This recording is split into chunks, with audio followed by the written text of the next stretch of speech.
But that's not why people come to TikTok. People come to TikTok to get really quick information, to be entertained and educated. You want to build your community there. I have still, this is a low amount of followers. I have just under 10,000. And, there are people with millions and millions, but I do really well with my community. And if you look at the stat side, if you compare it to Instagram, it's really, really powerful. Welcome to another episode of Listeners to Leads, where I'm helping podcasters launch and maintain a lead generating show. I'm your host, Alesia Galati, the CEO and head podcast strategist behind Galati Media, a full-service podcast management company. On this show, you'll hear my guests and I discuss everything it takes to launch a successful podcast and keep it running. If you're ready to get leads, land speaking gigs, and create deeper connections with your audience through your podcast, then this is the show for you. This week, we have Christine of Your Empty Nest Coach. I am so excited to chat with Christine. She has over 150 episodes on her podcast. She is an absolute inspiration. She's going to be talking about something that you might not think an empty nest coach would talk about, which is TikTok. How to show up on there, what kind of energy you kind of want to have on there, as well as some basic strategies to get you started. She's also going to be sharing how she's considering stopping with her podcast and putting a pause on it, or just stopping it entirely and then repurposing that content to serve her as her life develops and as her business grows. I am so excited for you guys to meet Christine. Let's hear what she has to say. Hello, Christine. I am so excited to talk to you. We have known each other for over a year now. Oh my gosh, we have. And we met in the Instagram Reels challenge last year. That is how we met. I totally forgot. Oh my goodness. It's bananas. It started this whole thing for me. Oh my goodness. It's so exciting. So if you could just tell everybody who you are, what you do, and about your podcast. Sure. Hi, I'm Christine Maziarz. I go by Coach Christine, mostly because my last name's difficult to say, and I like to remind people I'm not a therapist. So that's why I usually go by Coach Christine. I have a podcast, Your Empty Nest Coach, which I focus on moms who are entering the empty nest, taking them from freaking out to feeling freaking awesome. Oh, I love that tagline. I love a good tagline that also makes sense, because I am not the kind of person that likes quirky titles or quirky, get to the point, which is why my podcasts are called Listeners to Leads and Two Sisters in a Cult. Yes. Keep it Mine simple. was SEO, Empty Nest Coach, right there. No one needs to know my name. It has worked. Yes. 3 years later, I come up in Google, so it works. Oh, perfect. You are coming up on 150 episodes. Yeah, is that I just correct? passed actually this summer. Yeah. Oh my goodness. It's a lot. So how do you feel? That's such an incredible accomplishment, seeing as 90% of people don't make it past the first year, and even more don't make it. Most people don't make it past 7 episodes. So 150 is incredible. Yes, it feels amazing. I'm really proud of myself, I have to say. It's one of those things you think about and you think, I can do this. And you listen to some podcasts and you're like, no, I couldn't do it. And then you listen to others like, oh yeah, I can do this. And I think thinking you can do it and actually doing it and taking the step to do it. Anybody who has the courage, whether they do 1 episode or 100, I think is huge, because it's a lot. And anyone who does everything themselves, if you can hire Alesia, do it, because I do everything myself right now. And it is so much. You're editing, you're thinking about it all the time. It has been amazing for me, I have to say. I was thinking today how much in my life has come out of it. I've met 2 of my closest friends at a podcasting conference. one of which now co-hosts a podcast with my daughter. So that never would have existed had I not started a podcast. My current job my full-time job I got through podcasting. So it's totally wild what it's done. I've been able to speak at conferences and guest on shows. And I think the best thing out of the 150 plus episodes are the moments where someone just messages you, because you know how hard it is to get anybody to message you as a podcaster. And I've had a few, like, they just email me out of the blue. I've never met them. I have no idea who they are. And they say, just dropped my kid off from college. I listen to your podcast and I feel better. Thank you. What else do I need? It feels worth amazing. It feels amazing. Yeah. It's been a really good run. And I was talking to you before, the run might be over in the form it's in. I'm thinking the other thing it's really been good for me as a podcaster is having the challenge to always create content. I have grown and I have refined it, and I've come up with my own concepts that I never would have done had I not challenged myself. And even though you go back and listen to those old episodes and you're like, oh, I would change everything about them, you wouldn't be where you are today without all that work. So it's been really one of the coolest things I've ever done is podcasting. I've met amazing people through it. And it's almost, especially when it's based on life events. So obviously my show is not based on life events, but my cult one, it was born out of a need to process grief, to process childhood trauma, to kind of understand what in the world was happening and how do I go forward from here. Such a good podcast, by the way. If you haven't listened to it, you should, listeners. We'll link it in the show notes. We're going to be making a comeback in January, we're hoping. So this is coming out in February. So hopefully you guys can go listen to newer episodes after this. It is a journey, right? Like you're processing your life as, I mean, looking at, you said 3 years ago, starting a show, like 3 years is a long time for a lot of things to happen. A lot of things have happened, yes. Yes. Like, even if you think like your daughter going off to college, like that's like 3/4 of the way through. Yes. Also, I want to draw out this idea also of it's okay to stop. Like consistency is key. Yes. Keep going. Yes. Great. Awesome. But sometimes you get to a point where you've said everything you can say in that medium. Yes. And that's okay. You can still have it out there for people to find. You can still have it accessible that if someone needs you, they can find you. Great. What are your thoughts around that? And like, what did that journey kind of look like for you in kind of coming to that realization? Sure, it might not be a full decision just yet. By the time this comes out, it might be a full decision. We will see. But yes, we'll see. But like, how do you kind of like consider that, because it is something big to consider, especially if people almost kind of set up their weeks around you. Well, they're showing up every week for you. It's really interesting because I don't know if you know Lee Wuhara, and she's involved with like Podfest and stuff, but she uses the term pod pause. And I really like that because, and I did it this summer for the first time. I had a lot of personal things happen, and to take that pause felt like I was letting everyone down, and it was difficult. And then week 2 came and I was like, this is really nice. I have ideas. I already had 150 episodes at that point. And what I discovered is I have so much content, and I was putting them out weekly, and I literally have no time to get the content out in different formats. Or even, I've had episodes where I barely post on the socials. So it's only if you follow me that you're going to know about them.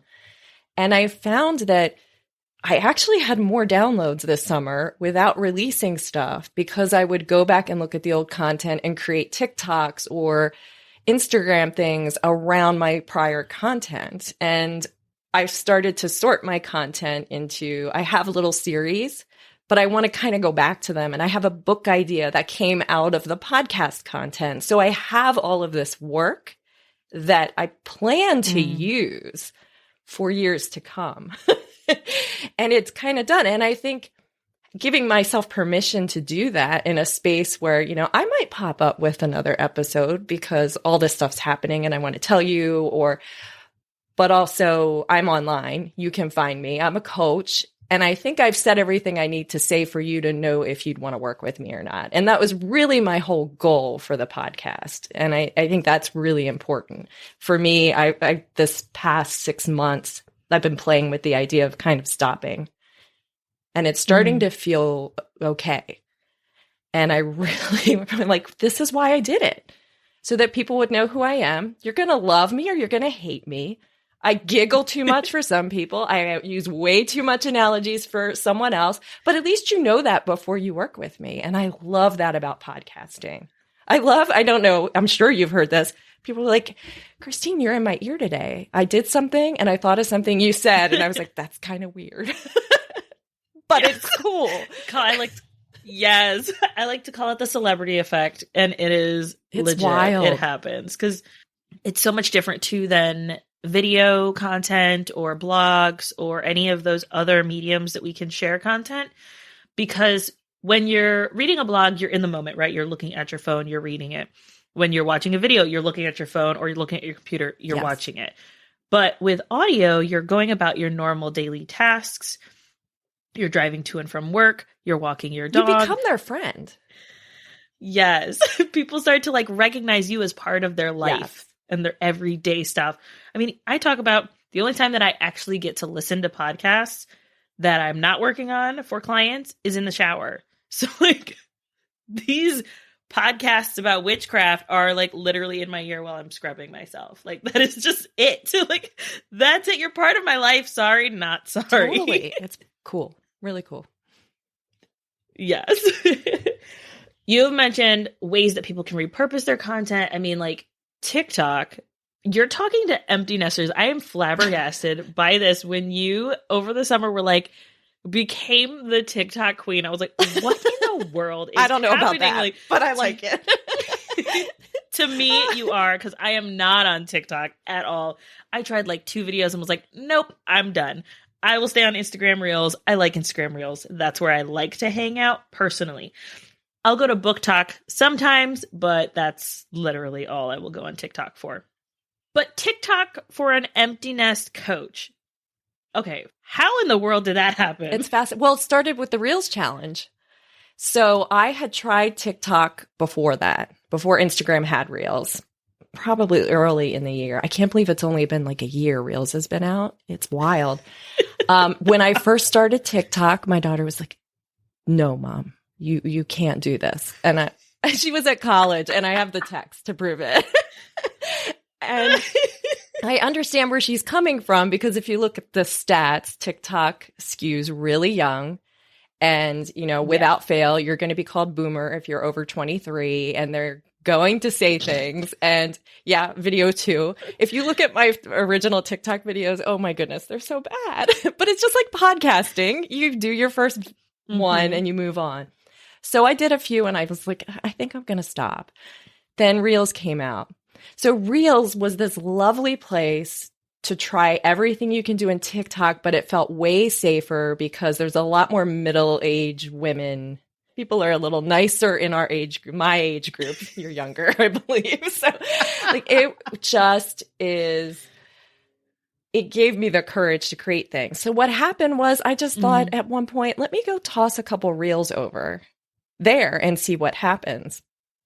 And I did 3 or 4 and one of them started taking off. I was like, what is going on? Like I would log in and there'd be 100 comments. It was all students who were appreciating what I was saying to their parents. So I got this brand new audience and then the moms joined in and really interesting conversations. Every once in a while, someone would come in and be like, I don't understand what you're saying. And you could see the students, they would attack. And it's pretty wild. Not in a bad, like, they're just like, this is my space. Why are you coming in and doing this? It was like one video where I gave the kids a hard time because I thought, let me do one. Somebody was like, she's right, but they didn't follow my content long enough to know that I really support the students. Mm-hmm. I just have a great time there. What I've discovered is some of my really super fans are actually on TikTok. I found a lot of my Instagram audience. I mean, I do have a handful of or so of people who are like really good listeners and stuff, but a lot of Instagram seems to be other people like me following each other. And what I've discovered on TikTok is it's people who actually need what I have to say. I attribute that to their phenomenal algorithm. It is unbelievable when you first, so I'm going to give a blanket statement. I think I will never tell you need to be on TikTok because I think anyone who tells anybody that about anything is just turn them out. I do think it's worth trying and giving it like 2 weeks solid of being a user and taking the time to see what content you like, because it has a way of discovering things that you like that you won't know you liked. And it will appear and you'll be like, I want more of this. And it will suddenly show up for you. Yes, it can be kind of creepy, but it's also, if you think about it as someone who's marketing to people, suddenly I've been in lives on TikTok and someone has popped in and said, oh my goodness, my kid just went to college. How did you come up in my feed? Like, that's what happens on TikTok. It is really cool. Now, of course, you got to do good content. It takes a while. But if you go there, you let the algorithm do its magic and create. And if you're having fun there, it's a great place to be. It really is.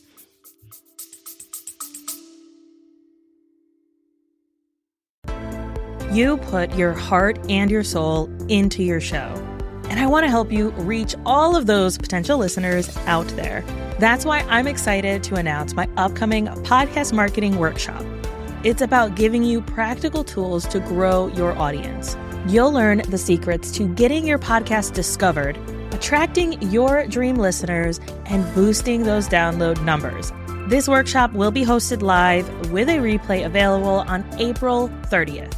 You can sign up by going to galatimedia.com/workshop. Let's grow our podcasts together.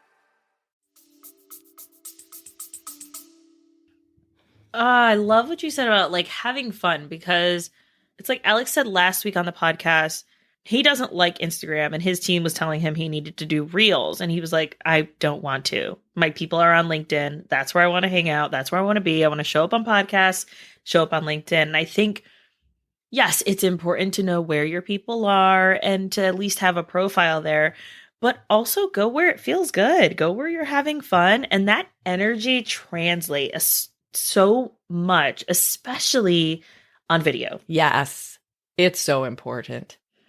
I hate Facebook. I'm just going to tell you. If Empty Nest Coach, my tushy should be on Facebook every day. I just can't stand it. And I don't come across well. Put me on TikTok and I have so much fun and I love it. I really think it's important. And I've even like considered just doing TikTok all in. I have my presence on other places, but it has been my main place to build content lately. And then I'll toss things over on Reels. Very interesting though, the same video will do very differently on both places. So it's kind of cool to watch. Yeah, the algorithms are very different. And to what you said before, like with the algorithm being so great, I love that. I remember when targeted ads, people first started realizing what it was and what was happening. They were like, oh, this is terrible. I don't like it. I'm like, I love it. I want ads for stuff that I want. I don't want ads for things that I don't want. Like, yeah, who has time for that? I don't have time. Like, if I talk about men's underwear, hello phone, I'm talking to you. Like, I want to buy my husband underwear for Christmas because every year he wants us underwear for Christmas. I don't get it, but whatever. Like, great. But like, I want ads for men's underwear. Thank you. Don't send me something random that I'm not going to use. I don't want that. You're wasting your money. You're wasting my time. So yes, I love a good algorithm that is targeting people properly. Though sometimes it can be a little creepy, kind of to your point of what the person was like, whoa, what just happened?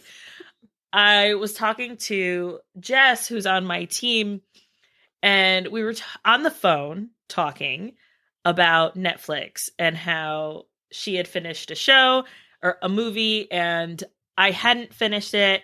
And literally 30 minutes later, I got a notification from Netflix saying, hey, you forgot to finish this movie. And she was like, oh my God, that is, and I was like, this is bananas. Like, that's a little bananas, like, yes. That's a little crazy. She's like, I've never gotten a notification and I don't finish a ton of stuff on Netflix. I've never got a notification that I didn't finish something. And I was like, but you better bet your butt that like I was on there that night finishing that movie. That's really cool. So crazy. So that's a little next level. I don't know how much I love that, but it is what it is. So what are some things, like you saying that you did so well on TikTok over the summer? What are some like maybe tips or tricks that people can use who they're like, okay, Christine, I hear you. I'm going to try it out. It feels good.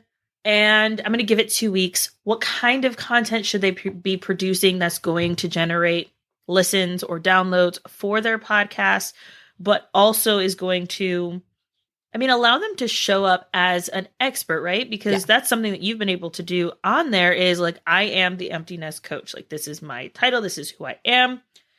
Come to me for all the things that relate to that. Especially if you're my age, because people are starting to come over to TikTok in my age. So if you're an early adopter, you get to kind of earn the hashtags and stuff, which is really fun. So my recommendation would be, if you've never been on TikTok, definitely go in there and use it for a couple weeks. Follow people that are in your niche, follow people you like, see what they do, see what inspires you. I think that's really important because a lot of times podcasters will pop over to TikTok and post their audiograms. I have done it in my early days, but it's not what you do in TikTok. Maybe if you have a video podcast and the two of you are talking, but that's not why people come to TikTok. People come to TikTok to get really quick information, to be entertained and educated. You want to build your community there. I have still, this is a low amount of followers. I have just under 10,000. And, there are people with millions and millions. But I do really well with my community. And if you look at the stats side, if you compare it to Instagram, so I'm kind of jumping here, but it's something I want to point out. Some people will come to Instagram and be like, well, I only had 50 views. And I look at their follower count and it's 2. And they had 3 comments. And I'm like, what do you get on Instagram with 20,000? And they're like, oh. Yeah. Like, this is what I'm talking about. It's really, really powerful. So I would definitely just consume for a couple weeks, make sure you like the energy there, and give the algorithm time to deliver the stuff you like and see what inspires you. And then really try to get a feel for how the trends work. Sometimes people don't understand the trends because they're saying one thing, but you're doing something else. And sometimes people's brains break on what is happening. It's really, you can watch it. It's really funny. I kind of like those the most. Some people, I rarely dance. And when I dance, I'm awful. So I embrace it. So you could dance if you want. But my most recent one was me sweeping the floor. And it just goes around and it says the things in my most recent episode. So it's just finding different ways to deliver the content. Yeah, and really have fun. There, you can do so many different things. I wouldn't even know where to tell someone to start, because I think some people will go on there and they'll want to do duets, or they'll want to react to things all the time, which is great. If you can find a creator that is putting out content in your niche, you can just take their video and react to it. And you can build your whole base up on that. But that might not work for some people. So it's really important, I think, to consume and kind of get a feel for it before you just start throwing things out there. I definitely want to pull out what you said about don't put your audiograms, Please. on Don't do what I TikTok. did. Please, thank you very much. I see people do this on YouTube, and I'm flabbergasted that people still do this, and that platforms like hosting platforms are still promoting this behavior on YouTube. It doesn't work. It is not conducive to moving people from YouTube to your show. And I'm going to tell y'all real quick. Instead, take 10 minutes of video, you and the person talking, turn that into a YouTube video, and then tell people to go back and listen to the whole conversation. That is going to get way more traction. Yes. You're also not going to get blacklisted by YouTube, which we don't want Google to blacklist us. Like, nobody wants that, right? Yeah. So please, thank you. That is all I have to say on that. We're going to stop YouTube because we'll have my video editor on. We'll talk about YouTube. Well, also TikTok and YouTube related. YouTube now has Shorts, which is doing really well. Here's the thing. My thing is everyone's copying TikTok. So go to the place that really does it well, which is TikTok. It's the most downloaded app this year. The user base is huge. It's crazy not to try it. But you can take that video and then post it to Reels and then post it to YouTube Shorts. And you'll have people be like, don't leave the watermark on. I get it, but you might not have the time to remove it. And life goes on. Really. It's better than an audiogram. Yes. Yes. And that's not to say that I don't love a good audiogram. That's something that we offer our clients, and we create it and we know where to put it. But like when you just start throwing things like spaghetti against the wall, hoping it sticks, that's not going to work. You need to have a strategy. You need to have a plan, which is why I love this idea of just like get on there, follow people in your niche, start absorbing their content. Like if I were to go onto TikTok right now on my TikTok account, it is literally all people dancing. Is it really? I have no I love dancers. watching people dance. I got diagnosed with ADHD through TikTok at 50 years old, and I kept getting more videos. And that's the thing. This happens a lot on TikTok where things come up and you're, oh, that's me. I was like, maybe I should get a diagnosis. They're like, yes, you have that. But I never would have thought of it. That's how good. And everybody's algorithm is totally different. Yours is going to be different from mine. My daughter's is different from mine. It's fascinating. Yeah. And things are always going to be changing and shifting and evolving. And I think that like being an early adopter, you can kind of get those basics of like, all right, this is what's needed. If someone were to go on Instagram and try to create Reels now, it's going to be completely different than when we started a year ago. Very different. Now, having gone through the very basics of it, I can go on there and be like, yep, got it. We're done. Good. We got a Reel. I think that's important is the first time you create a video, whether it's Reels or TikTok or anything, it's just like podcasting your first episode. It's going to take time. So know that all those controls and things, it's going to be a little different in both take time. I can now, go in and create one pretty darn quick. There are some where I'll use an external editor because I want to like switch the words on my shirt or speed it up. But usually I do it right in TikTok, and give yourself the time and really try so many different things. My most viral one, I think I got like 1.8 million views on it. I kept seeing the people with the phones, and there was one at the time where someone was talking with a spoon, and it just kept popping up. And I was like, that is hysterical. What if I did that and just did it based on my content? And I was going to do myself up, and I thought, no, I am going to look the worst I can possibly, kind of like I look now, but even worse. Like I just woken up and I thought, this is going to go viral because I just don't care. I look bad. And yes. It did. But it was funny. And like, it's funny. I started getting comments on the fact that I was using a real banana at the beginning. And then like sometimes the banana in my house was getting old. So like there'd be 10 comments about, I can't believe the banana's getting older. And people would tell me to get new ones. It was just great. It was great. It was great. We had so much fun. So she's become a regular staple. But had I not tried it and had the courage, we wouldn't be where we are. I had AARP reach out to me and say, hey, I want to talk to you about something. I don't know that anything is going to come out of it. However, AARP found me through TikTok. I think that is something that can't be lost at all. I got an article it was in Medium. It was like Moms of TikTok.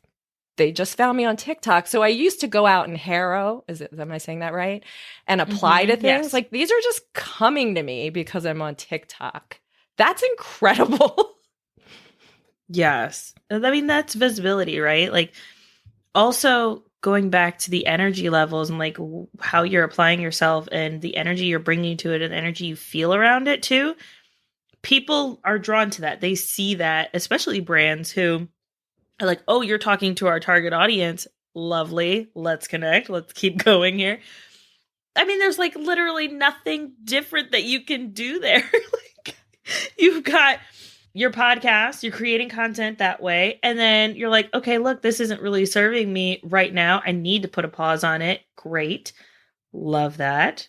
I had someone recently where she took a pause for Thanksgiving and Christmas. And she was like, I realized 2 weeks in, I miss it so much. I'm like, I want to go back. But I think it's a good check-in point to say, yes, is this still serving me? Does this still feel good? But like you got that content, you're finding other ways to connect with your audience. You're doing it energetically in a way that makes sense. AARP might not have found you through your podcast. Most likely not. Most of those brands are absolutely unaware. We had the episode with Betsy Wallace about sponsorships and how you have to educate people on sponsorships. Yes. And when you're reaching out to brands. And so like for a brand to reach out to you because they saw you on TikTok, like my mind's blown. Yeah. We need sound effects in there. It's wild. So I'm at the She Podcast Live and I get a brand sponsorship for Helix Sleep, not Casper. Not for my podcast, but for a couple TikTok videos. I'm like, what is happening? So it's wild. Crazy. And their mattress is great, but yes, we'll put the affiliate code in the show notes. But it's really fascinating to me that all this time I thought, the podcast, and I'm seeing that like the podcast might have been the big step to get to the next one. Mm. And that's okay. Yes, it is. Like, and it works. This is so good. Thank you so much, Christine, for being on the show and talking through all of this, being very open about your thoughts and your feelings around podcasting and like kind of coming to this close potentially and what that feels like, as well as those tips for TikTok. If you could just tell everyone where they can find you, hang out with you, we'll make sure that we link them in the show notes, but if you could just tell us. Well, obviously I'm on TikTok. I'm at Empty Nest Coach there. My podcast is Your Empty Nest Coach, and that's the same with my website, youremptynestcoach.com. Perfect. Thank you so much for being here. You definitely send me that affiliate link. We'll link that because why not? That's okay. It's on my website. It's all good.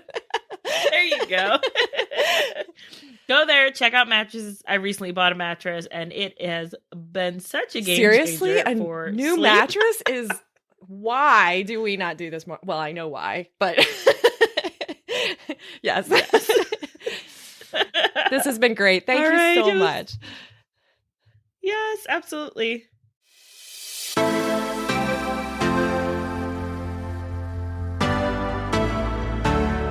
Thank you so much for listening to this episode of Listeners to Leads. If you found something in this episode valuable, I would really appreciate it if you shared it with a friend who you know would also get value from it. Want to send me a message? My favorite place to hang out is Instagram. You can find me at alesia.galati. Let me know what your favorite takeaway was from the episode. And don't forget, turning those listeners into leads is actually easy.